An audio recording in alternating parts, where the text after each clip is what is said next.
So I'd like to firstly acknowledge the traditional owners of the land, the Wurundjeri, and their elders past, present and emerging, especially those emerging leaders who actually were involved in this project and were involved in the outcome. So the student precinct is a complete regeneration of the student life at Melbourne University, bringing them from the centre of gravity in the middle of the campus to the edge of the campus, more connected with the urban life of the city and the future metro station into the future. The whole precinct is built on student co-creation, which is before and after we were engaged in the project. But wanted the students to connect with indigenous culture, history of the university's culture, and with the city itself. And so this precinct allows us to do all of those within the framework. We have a large collaboration team made up of NMBW, Lyons, Koning, Eizenberg, Archi-tects and Aspect and Glas's landscape architecture. We all did the design together as a collaborative team, but obviously used our different expertise across the precinct to deliver a diverse experience. I'm not going to go through every building. There are 6 buildings in here in a large 12,000 square metre landscape. The important point of this is it's not a faculty-led project, and that's a really fundamental difference to university projects. It's just for student life, for student services, for performative aspects that link with city life and the life of Carlton and into the city.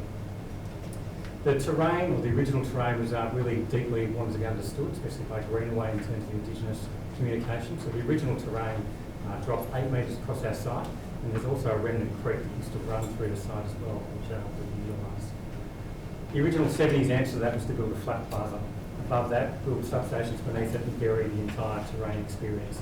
So the first move of the precinct, the most important move, was to reground the precinct to its original terrain, and that red line marks where the plaza was. So basically, in a civic sense, all of those bottom facades were not connected and needed to be regenerated into this precinct.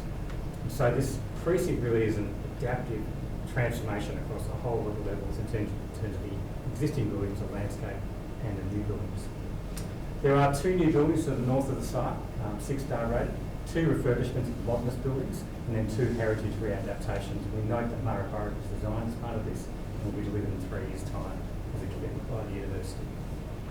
So it's a landscape-led design, which that gets said a lot, but this is actually intrinsically part of the device of the project to actually lead landscape through buildings, around buildings, and make every decision based on what the biophilic connection of students wants to be from each of the buildings into the landscape. 3 new gateways are important for the university, so one from the future metro station through Grattan Street, a new student gateway linking directly off the tram lines. It's now become a major entry into the university, and Monash Road through a food and retail marketplace. Clearly, urban connections are really important. We sort of pulled holes through and made gaps where we thought it was appropriate to get really clear wayfinding through the precinct for students and visitors alike.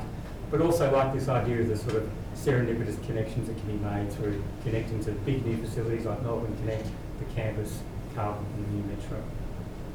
The Indigenous engagement was immense. It could be another whole discussion, but effectively the Elevate rep told us that we needed to embed physical properties within the architecture that actually reflected Indigenous knowledge, and that's what this project does well, we think. So that macro scale, there's a water story, a terrain that actually envelopes through buildings and around buildings and marks the sort of original brown line, and the original Bouverie Creek, which was originally the river of no sound that used to run through the precinct, which here will still pop up in weird locations. At the micro scale too, sort of idea of identity bricks embedding Indigenous culture and objects within the fabric itself. The whole existing and new buildings have this idea of lifting the ground plane. So every big object, like theatres and things like that, are lifted above, so the whole urban realm is free for student use, making banners, student life, demonstrations, retail, and things like that. And so the street frontage on the northern front along Monash Road, you can clearly see this undercroft, this nature, the landscape running through the buildings, and this idea that the sort of civic nature and the urban nature of Melbourne University is differentiated hugely in this precinct and is made much more porous, including going through buildings, the sort of raw materiality above, and again the landscape and the brick coming through these buildings. So you get a very deep connection in terms of externality. To the south, on the Grattan Street, the future metro entry, the ERC creates a new gateway that was created to basically enter those new students that come off the metro in a few years' time. We're also interested in horizontal connections to connect the precinct, so we didn't have a series of silo buildings so students can get around easy without using the lifts. And an idea of very public vertical circulation through new staircases attached to and embedded within new and old buildings. From Swanston Street, you get this fantastic Koning Eizenberg design student chill-out building. It has beautiful balconies so students can hang over and look over the Carlton precinct, which they could never do before. And this also has a vertical circulation which is exposed to the street. Students travel around this to get up to the roof garden where you have edible plants and a student kitchen for making your own food. And bridge links that connect this building directly into the arts and cultural building, which effectively is two large performance theatres lifted above the ground, wrapped in this sort of scriven student balcony. And so it embeds both the fabric of student culture onto the building, but it also protects and hosts the very, acoustically technical theatres that are inside. Around about this is sort of student performance spaces, where students can actually engage and socialise. It turns into theatre bars during performance spaces. But on the outside, it forms these balconies for theatrical student use, if you like, in this student scaffold. So the idea that students are inside and around these big box performance spaces. The urban frame goes into the amphitheatre. The amphitheatre is clearly one of the main objectives of the precinct that connects directly into Swanston Street. Big events can occur here, like O Week the other week, and we have the connection into the Frank Tate building beyond, and the desire line which allows students to flow through the precinct. So by pulling back the ground to make the amphitheatre result in the levels, we can get universal access to all of the existing buildings and reinstate Frank Tate's original setting. You can see also that Doug McDonald has been renovated at the lower levels. And Frank Tate, instead of being a blockage in the campus, it was a gymnasium lined with toilets and change rooms. There's now been new entrances opened up. You can see people coming through to allow it to be. It's a naturally ventilated, marketable type space that can be for bands, events. It can be open or closed.